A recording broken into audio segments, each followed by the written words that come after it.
At the risk of embarrassing myself, I'm going to treat you all to some of my very first comic book submissions. This should be interesting.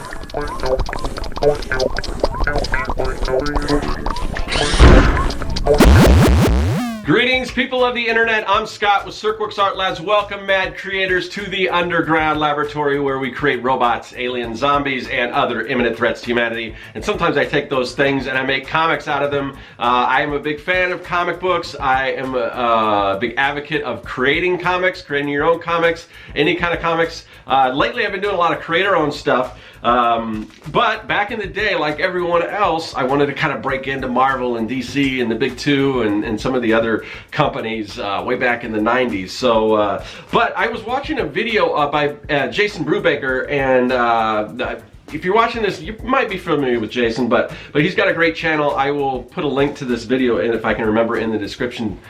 To this video, to his video, to this in this video. Does that make sense? I don't know. But anyway, so I was watching this video, and you know, he's a very established comic book creator. He also does his own independent stuff, publishes his own titles and everything, and he does quite well doing that. So he did a video where he showed some of his first submissions, and I thought that was kind of cool. It's very interesting just to see the kind of evolution of where kind of an artist starts when they first are kind of starting out, trying to get their stuff out in the world, and kind of where they go to.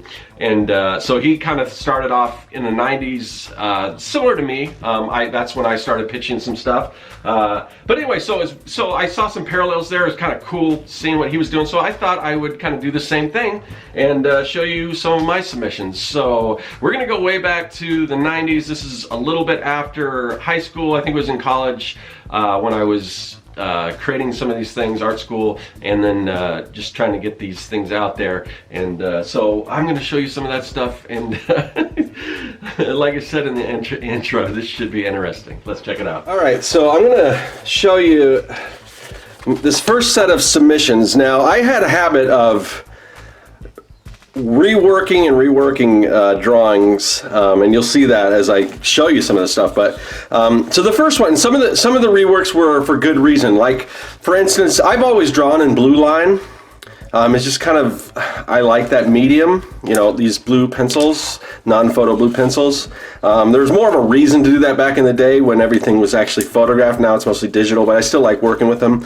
But as you can see, it's kind of hard to, or cannot see maybe, it's kind of hard to see what's going on here with blue pencils. So my first submissions were done in blue pencils. This is a 3-page story that I just kind of came up with.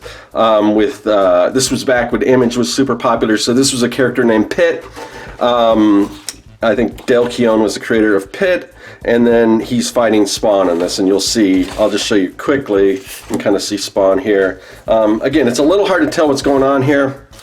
Part of that is because of the art, part of that is because I'm using blue pencils. So one of the first pieces of advice I got from, I don't know if it was an editor or whoever I was showing these samples to, these submissions, was not to do them in blue line. And I was like, well, a lot of artists, I don't know if I said that, but to myself, I'm thinking, well, a lot of artists draw in blue line, but it does make sense. Even if you prefer to draw in blue line for your professional stuff, when you're submitting, it's probably a good idea to do it in pencil because it's a little a little easier to see. So anyway, so without going into too much detail, I'll basically show you the pencil one that I redid.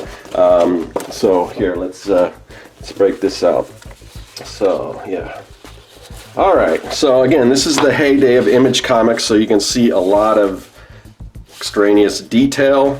Probably not necessarily. This isn't too bad as far as being able to make stuff out. You'll see in some of my other submissions, there's just stuff that is just, there's just so much detail you can't even really tell what's going on. You get a little bit of this with that, and I've made some changes as I go on. Like I said, I reworked these samples quite a bit. But we've got, the Pitt character. This is a subway station. He's kind of jumping in, crashing through. You see the subway cards. I don't know if he's creating all this damage or if it's partially because of an earthquake.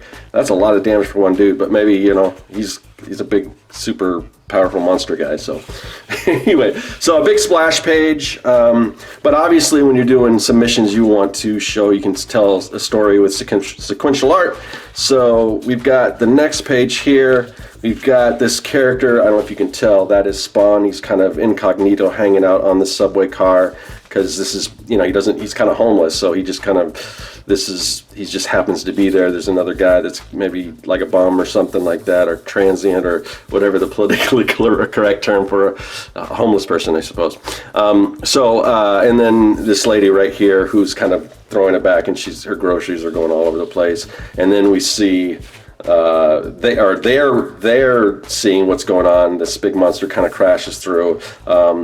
I probably should have had his arms kind of pulling back the windows so you can kind of get a better understanding of that. But now you see where Spawn kind of kicks him out, and then Spawn, I guess he's wearing his costume under. Does he do those quick costume changes? I don't know. But now he's in costume, and he's kind of flipping out the door, and he's landing on top of the subway car, which I kind of like that sequence. You kind of just get some action in there. Now he's on top looking down, and Pitt is down there, and they're getting ready to brawl. And then Spawn jumps down, and I don't know. I mean, this is almost. I wonder if I should have done something similar or something different, because it's almost a throwback to this page that I already did, as far as we've kind of already shown that. So if I was to rework that, I'd probably do something different. But then Pitt's down here.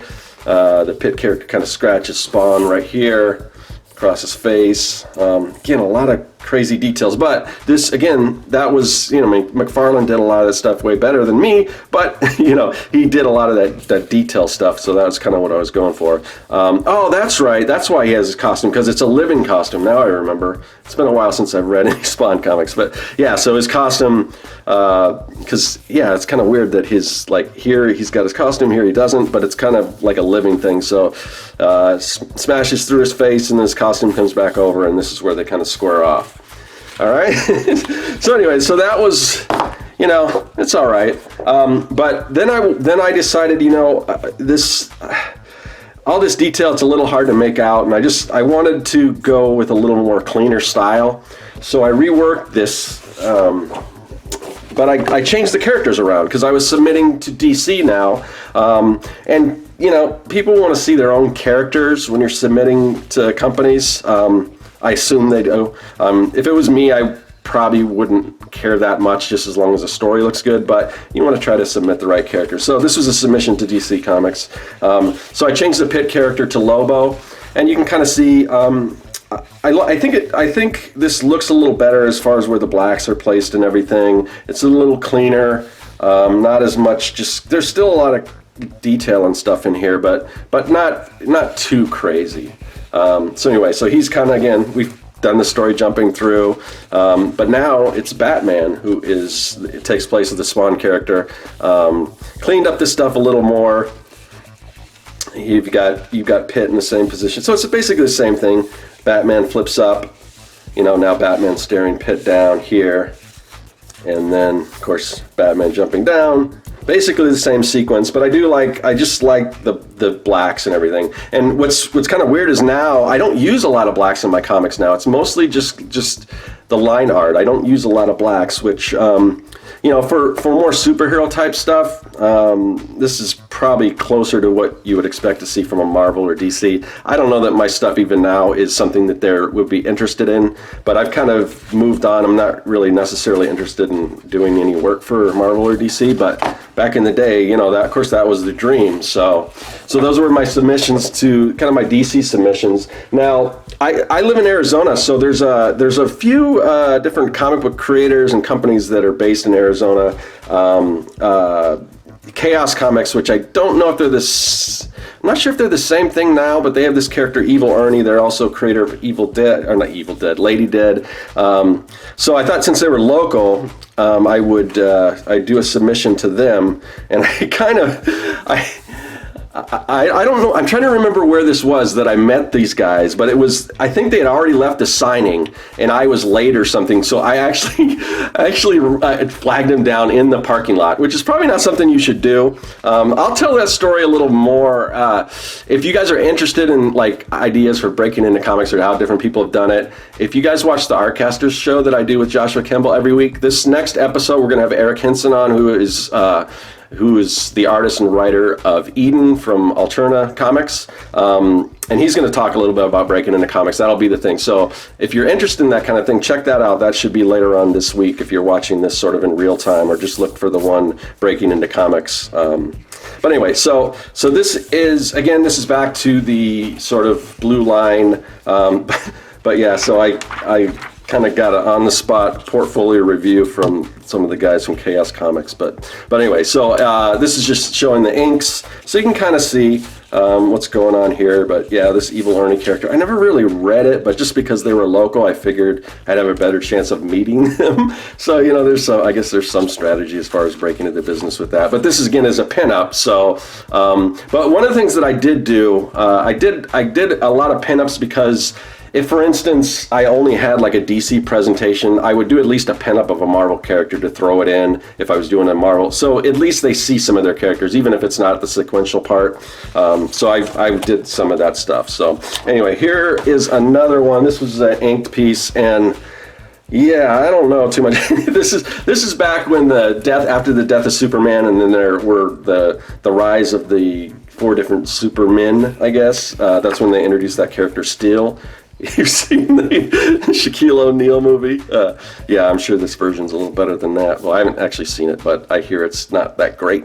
But anyway, yeah, the problem is there's just like all this scratchy, like it's rubble. I get that, but you still have to deal with shapes and things like that. So it's just like, it's very scribbly and scratchy, and and just cross-hatching to me is something that's very, you have to know how to do it right. If you ever look at Art Adams' work, he does brilliant cross-hatching, and he does it differently than most people that I've seen do it. There's some people that do it really well. I do not. That's why I don't usually use cross-hatching at all anymore. But yeah, my attempt is just, there's no rhyme or reason to it or anything like that. But this was, I guess, sort of a good exercise this was when I was learning how to ink and everything. So yeah, just a little pin up here. So this is a submission I did for a small indie comic publisher. Actually, I think it was weird. I think I got the job, but then eventually nothing happened with it. So you know, typically I don't know that I would do if somebody requests specific, like, here's a script, can you do this? I don't know that I would do that. I don't know. That's kind of up to you, but it's a lot of work for something that may or may not happen. So I don't usually do that kind of stuff. But back then I did, and so this was a small independent publisher. It was a story about this Nazi fighter guy, so he beats up Nazis and stuff. So he comes rolling in on his bike. Again, a lot of details. Anyway, but yeah, I was kind of having fun drawing the bike. At the time, I didn't do a lot of machinery. Now I like to draw robots and all that kind of stuff, so that's a little more fun for me. Back then, not so much.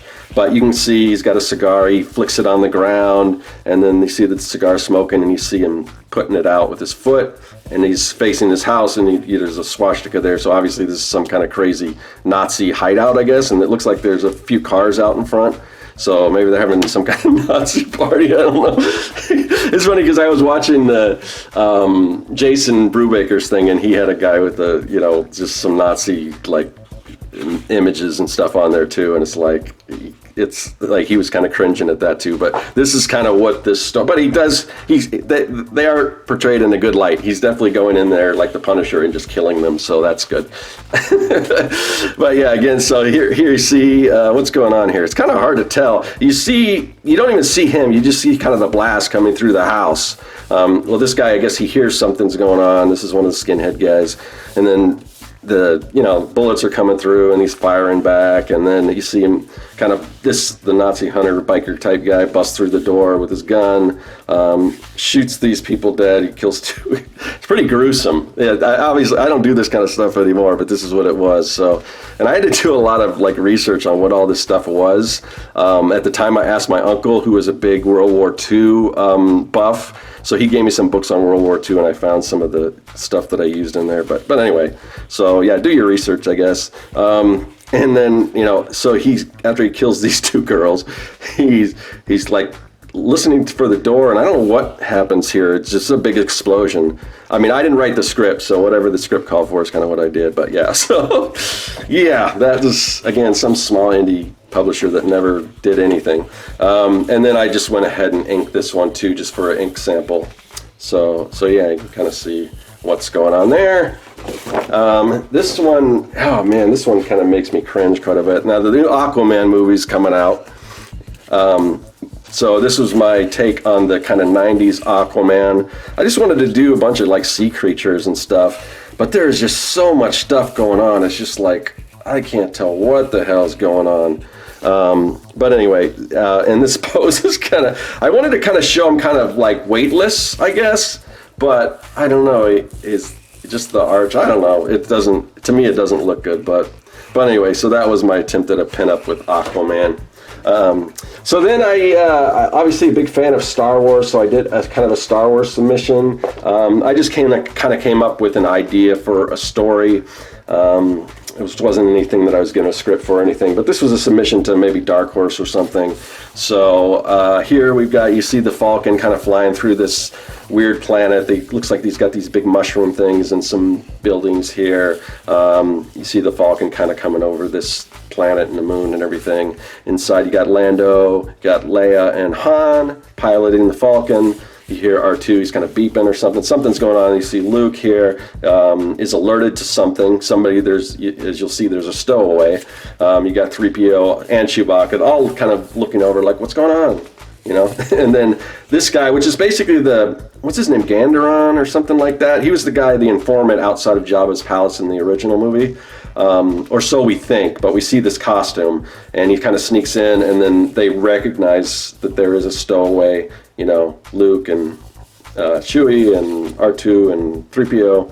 So what's going on? This guy's aboard the Falcon, and then you see this Twilight girl just removing the costume to reveal who she is, and then, you know, Chewbacca's ready with his bowcaster and Luke's can you see that? Sorry. It's out of frame.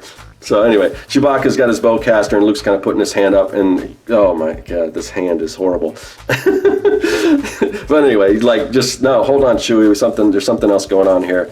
And you can see she's kind of crying, and then they're consoling her here. She's telling a story about something that happened on her planet. I guess she was probably sold into slavery or something by, I guess, this guy, and there's sort of a Bib Fortuna guy who's basically, it looks like they're making some kind of a transaction, and he's basically taking her as a slave.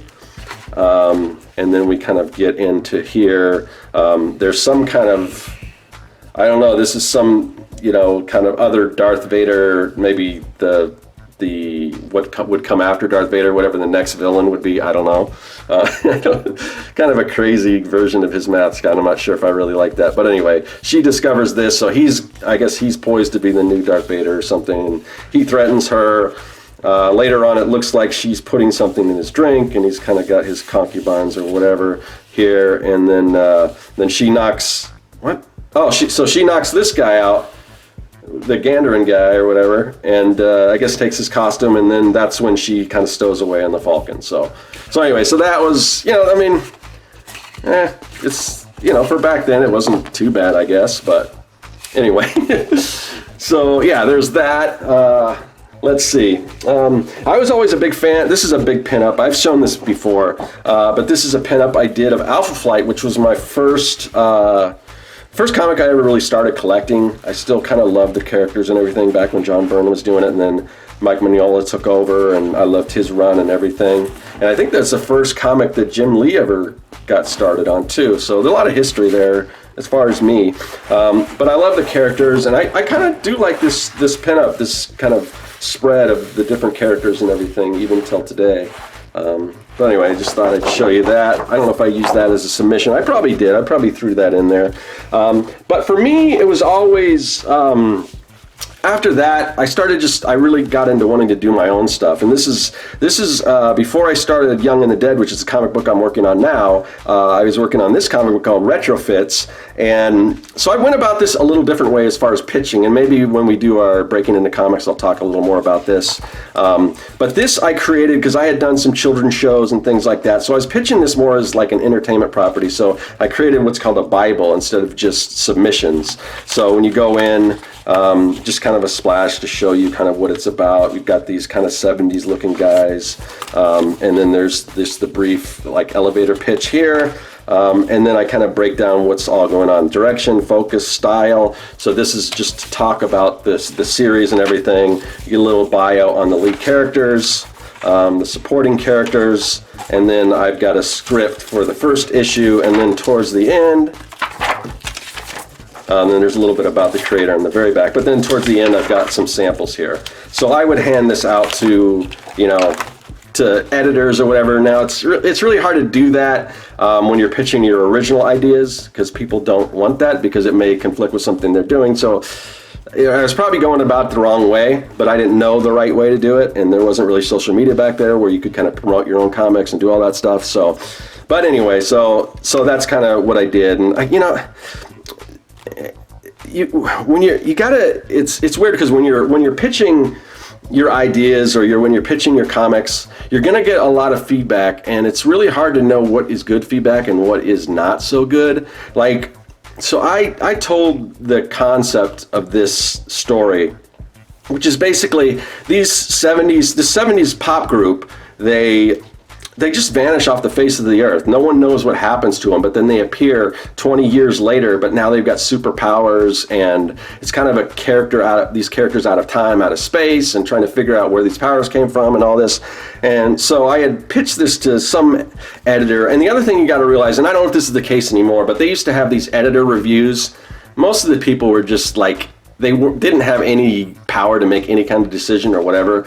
But the one guy, I remember him telling me after I pitched him the idea, he said, what did he say? He said it sounded very contrived, which at the time I was like, oh man, really? But the more I thought about it, I'm like, this guy doesn't know what he's talking about. I mean, it's just contrived is just another way to say, this is something I've never seen before, so I don't know what to think about it because it's not everything else that comes across my desk or something like that. So you gotta really take everything people say with a grain of salt, and you gotta listen to some great advice, but then there's other things people tell you just for no other reason, just to like play that power card or whatever. And that guy was just kind of a jerk. But anyway, but yeah. So that's kind of how I pitched my original stuff. And so I'll kind of show you. This is my comic, and who knows? Someday I may return to this because I still like the story.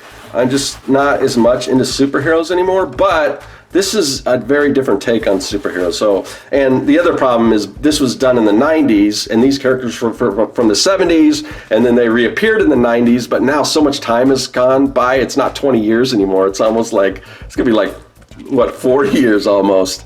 So it's I don't know if it would work as much anymore. Because a big part of the story has to do with them being just out of place, and a lot of the gags and stuff, it would have to be rewritten and everything. But anyway, so these are like kind of the main characters. You kind of see they're driving down in their VW bus. Then you see the interior; it's all decked out. Of course, these guys are pop stars, so they got some money behind them and everything. You get some little dialogue here with the characters. Here we go. The guy's in the back playing guitar. And this guy kind of wants to be a serious musician. He doesn't want to really do the bubblegum stuff. But anyway, that's what's kind of paying the bills. So they're just kind of talking about that, there. And then you can change the radio. And there's a little gag here with the song they're listening to. They kind of go into this tunnel, and then there's this big, massive, like, blob that's kind of almost like what you would see in a lava lamp. And then they're all like, what the heck is that? And then all of a sudden they're gone. They just vanish, and the thing kind of goes away. And that's the beginning of what happens to them. And then when they come out of the tunnel, to them, no time has passed at all.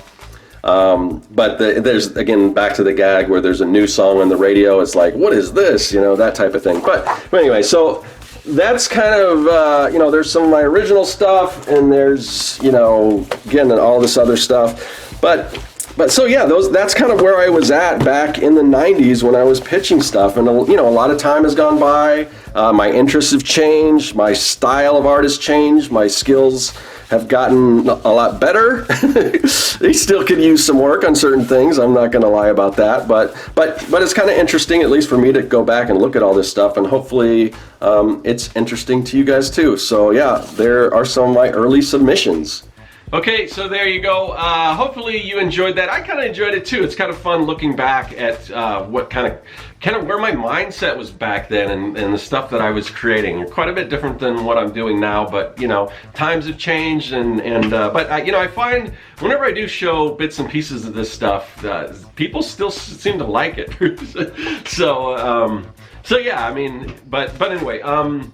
So yeah, if you are somebody who likes making comics, I just wanted to mention once again, my Comic Maker Starter Kit is free. It comes with brushes, templates, word balloons, fonts, all comic book related. So basically everything you need to start creating a comic book. And it is all for free on my website. You just go there, you sign up for my mailing list, and with that mailing list you'll get more stuff. I'll be giving out additional things like brushes and things, plus tips and exclusive video content, all that stuff, all available on my website. You can check that out. At the end there'll be a little descriptor that'll tell you pretty much what I told you, again, more briefly and to the point. But anyway, so if you're interested in making comics, definitely check that out. I think it's I put a lot into it, and I think it's a really good bargain. I mean, if it's free, I mean, does bargain relate to things that are free or just things that you get for a good price? Because when I think free, I think more than a bargain, because you're not bargaining, you're just getting. So, and that's what you'll be doing with this. So anyway,